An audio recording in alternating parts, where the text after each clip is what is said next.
안녕하십니까. 저는 고려 21 행정사 사무소의 임현행정사입니다. 오늘은 무면허 운전을 했을 때 받게 되는 법적 불이익과 그 법적 불이익에 대한 불복 구제 수단 방법에 대해서 언론 보도된 사실관계를 바탕으로 그 쟁점 중심으로 살펴보도록 하겠습니다. 오늘 영상의 내용이 도움이 되었다면 구독, 좋아요 부탁드리겠습니다. 그리고 이 영상의 끝부분에는 관련된 영상이 연결되어 있으므로 필요시에는 참고하시기 바랍니다. 네, 먼저 제목을 보시면 무면허 운전 서울가정법원 판사 정직 1개월이라고 되어 있고요. 그 내용을 계속 보시겠습니다. 현직 판사가 음주운전으로 면허가 취소된 뒤 무면허 운전을 한 사실이 적발돼 정직 1개월의 징계 처분을 받았다라고 되어 있습니다. 운전자는 공무원이고 현직 판사입니다. 그리고 이번에 무면허 운전을 하기 전에 음주운전을 원인으로 운전면허가 취소가 된 상태였기 때문에 무면허 상태에서 운전을 한 것이 됩니다. 이와 같은 무면허 운전은 여러 가지 유형이 있는데, 첫 번째는 애초부터 면허를 취득하지 않은 상태에서 운전을 하는 경우가 있을 수가 있겠고, 보통 이제 미성년자인 경우가 그런 경우입니다. 두 번째는 운전면허 시험에 합격을 하고 나서 운전면허증을 발급받지 않은 상태에서 운전한 경우, 이 경우에도 무면허 운전이 됩니다. 그리고 운전면허를 취득한 상태에서 그 이후에 어떠한 이유로 음주운전 등을 이유로 운전면허가 일시적으로 정지된 상태, 효력이 정지된 상태에서 운전을 한 경우, 그 경우에는 면허 정지 기간 중에 운전한 행위, 운전면허 행정처분 기간 중에 운전한 행위를 원인으로 해서 운전한 것이기 때문에 이 경우에도 무면허 운전이 됩니다. 그리고 운전면허를 취득하고 나서 음주운전 등을 원인으로 운전면허가 취소가 된 상태에서 운전면허를 재취득하지 않고 운전한 경우, 이 경우에도 무면허 운전이 됩니다. 그래서 오늘 보시는 언론 보도 내용에 있어서 무면허 운전은 최초에 운전면허를 취득을 했는데 그 이후에 음주운전을 원인으로 운전면허가 취소가 되었고, 그 이후에 운전면허를 재취득하지 않은 상태에서 운전을 한 무면허 운전이 되겠습니다. 그래서 이렇게 현직 판사가 무면허 운전을 했다는 이유로 그 다음에 정직 1개월의 징계 처분을 받았습니다. 공무원 신분이 이기 때문에 소속 기관에서 징계 처분을 받았고, 그 징계 처분의 구체적인 종류와 그 정도는 정직 1개월이다 라는 것입니다. 4일 법조계에 따르면 대법원은 서울가정법원 소속 A판사에게 지난달 26일 법관징계법에 따라 정직 1개월 처분을 내렸다라고 되어 있습니다. 여기서는 무면허 운전을 원인으로 해서 정직 1개월의 징계 처분을 처분을 했고, 그 법적 근거는 법관징계법이고, 이 법관징계법에 따르면 판사에 대한 징계 처분의 종류는 정직 감봉 견책이 있습니다. 정직 감봉 견책에서 정직 1개월 처분을 했다라는 것입니다. A 판사는 지난해 4월 8일 서울 서초구의 한 도로에서 면허 없이 약 2km를 운전한 것으로 조사됐다.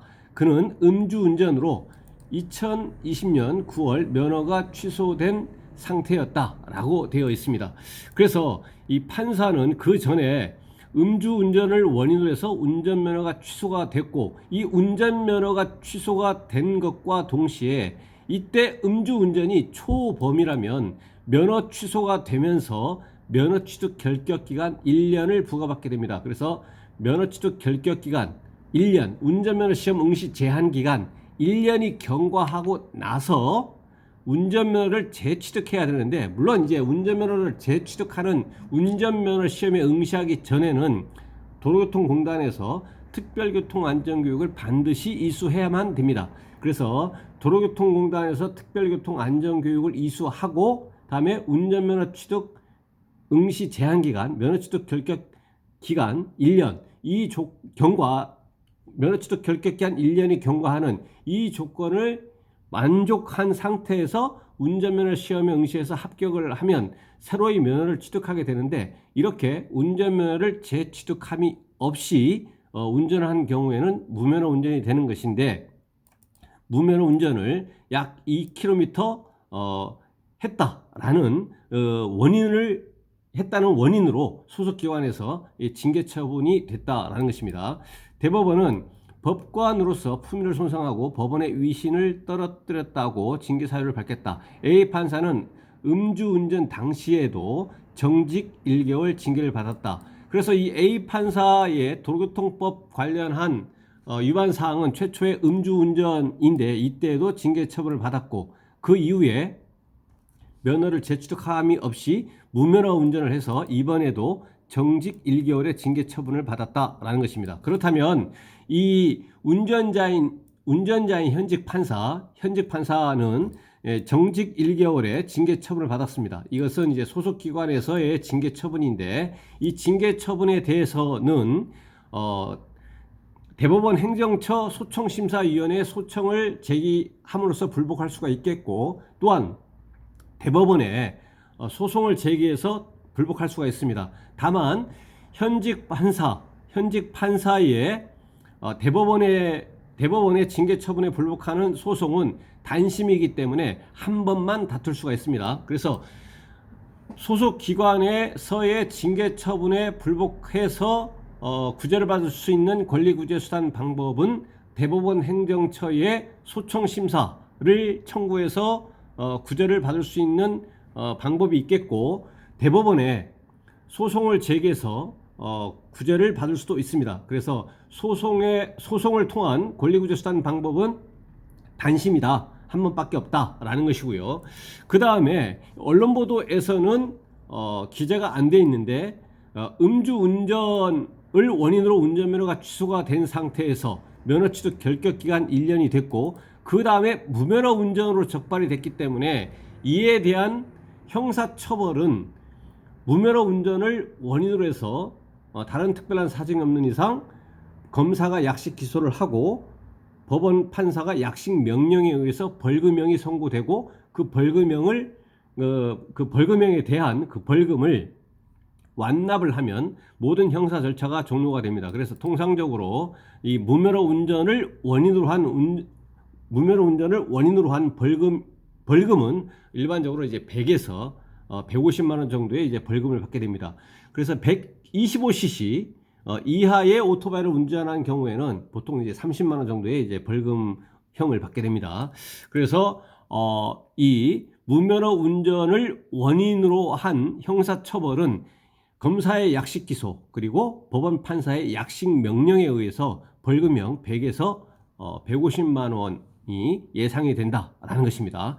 그리고 이제 행정적인 제재는 무면허 운전을 원인으로 해서 운전면허가 취소가 될 것은 없습니다. 왜냐하면 운전면허는 이미 취소가 되어서 운전면허 자체가 없기 때문에 운전면허 정지, 운전면허 취소라고 하는 행정처분은 존재하지 아니하고, 무면허 운전 적발된 날로부터 1년 후에 면허를 취득할 수가 있습니다. 운전면허 시험 응시 제한 기간, 운전면허 취득 결격 기간 1년을 부과받게 됩니다. 그 기산점은 이 적발된 날로부터 1년입니다.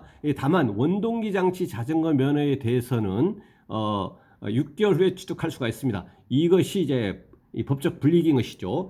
행정적으로 아까 소속기관에서 징계 처분을 받는 것은 이 언론 보도 내용에 나와 있는 것과 같습니다. 아까 말씀드린 것처럼 대법원 행정처 소청심사위원회에 소청심사를 청구하고 대법원에 소송을 제기하는 방법, 불복해서 구제를 받을 수 있는 권리구제수단 방법이 있다라는 것입니다. 이 무면허 운전에 대한 벌금형, 약식 기소에 대해서는 정치재판을 청구해서 그 구체적인 결과에 따라서 감경 등 구제를 받을 수가 있는데, 일반적으로 정치재판을 청구했을 때 감경이 되거나 또는 더 높게 나오거나 그런 경우는 드물고, 보통의 경우에는 그대로 약식 명령에 의한 벌금형과 그대로 정치재판에서도 벌금형이 선고된다라는 것입니다. 그리고 무면허 운전 적발된 날로부터 면허 취득 결격 기간 1년을 부과받는데, 이에 대해서는 사실상 현실적으로 구제받을 수 있는 권리구제 수단 방법은 없습니다. 왜냐하면 면허 취득 결격 기간 자체는 운전면허 정지, 운전면허 취소와는 달리 행정처분에 속하지 않기 때문에 행정심판이나 행정소송으로 다툴 수가 없습니다. 설사 면허 취득 결격 기간에 대해서 단축, 감경을 해달라고 행정심판 그리고 행정소송을 제기하더라도 행정처분이 아니기 때문에 부적법한 청구라는 이유로 각하되게 됩니다. 그래서 행정심판이나 행정소송으로 그 면허 취득 결격 기간에 대해서 다툴 수가 없겠다라는 것이고, 그렇다면 이에 대해서는 대통령의 특별사면 등의 경우에 그 사면의 대상이 되는 경우에는 면허 벌점이라든가 면허 취득 결격 기간 등을 이제 말소시켜 주기 때문에 그러한 그 특별사면 등에 있어서 그 대상이 되는 경우에는 그 사면의 그 혜택으로 구제를 받을 수가 있겠지만, 이게 불복해서 구제를 받을 수 있는 방법은 현실적으로 없다라는 것입니다. 다만 아까 그 형사 절차에서 검사가 약식 기소를 하고 법원 판사가 약식 명령에 의해서 벌금형이 100에서 150만 원 정도가 나온다고 했는데, 당시에 무면허 운전을 하게 된 그 구체적인 경위 등에 있어서 참작할 만한 사유가 있다라고 검사가 판단해서 기소 유예 처분을 하게 되는 경우에는 법원으로 공소 제기를 하지 않은 것이기 때문에 벌금도 안 나오는 것이고, 그 다음에 기소가 유예됐다는 이유로 면허 취득 결격 기간이 말소가 될 수 있습니다. 기소유예 처분 증명서를 경찰관서에 제출하게 되면 면허 취득 최초에 부과받았던 면허 취득 결격 기간 1년이 말소가 되게 됩니다. 그렇게 된 경우에는 애초에 음주운전을 원인으로 해서 운전면허가 취소가 되고 면허 취득 결격 기간 1년을 부과받은 그 사안만 존재하는 것이죠. 왜냐하면 무면허 운전을 원인으로 한 운전면허 취득 결격 기간 1년이 말소가 돼서 없어져 버렸기 때문에 그 경우에는 최초의 음주운전을 원인으로 한 운전면허 취소, 그리고 그 면허 취득 결격 기간 1년만 남게 된다라는 것입니다. 네, 그래서 오늘은 판사가 음주운전을 해서 면허가 취소가 된 이후에 무면허 운전을 했을 때 받게 되는 법적 불이익으로서 벌금 등 형사 처벌의 문제, 그리고 행정적으로 면허 취득 결격 기간의 문제, 그리고 소속 기관에서 받게 되는 징계 처분의 문제, 그리고 그에 대해서 각각 구제를 받을 수 있는 권리구제 수단 방법에 대해서 언론 보도된 사실관계를 바탕으로 해서 그 쟁점 중심으로 살펴봤습니다. 네, 오늘 영상의 내용에 질문이 있으시면 댓글 남겨주시고요. 그러면은 대댓글이나 별도 영상으로 답변 드리겠습니다. 네, 오늘 영상의 내용이 도움이 되었다면 구독, 좋아요 부탁드리겠습니다. 네, 감사합니다.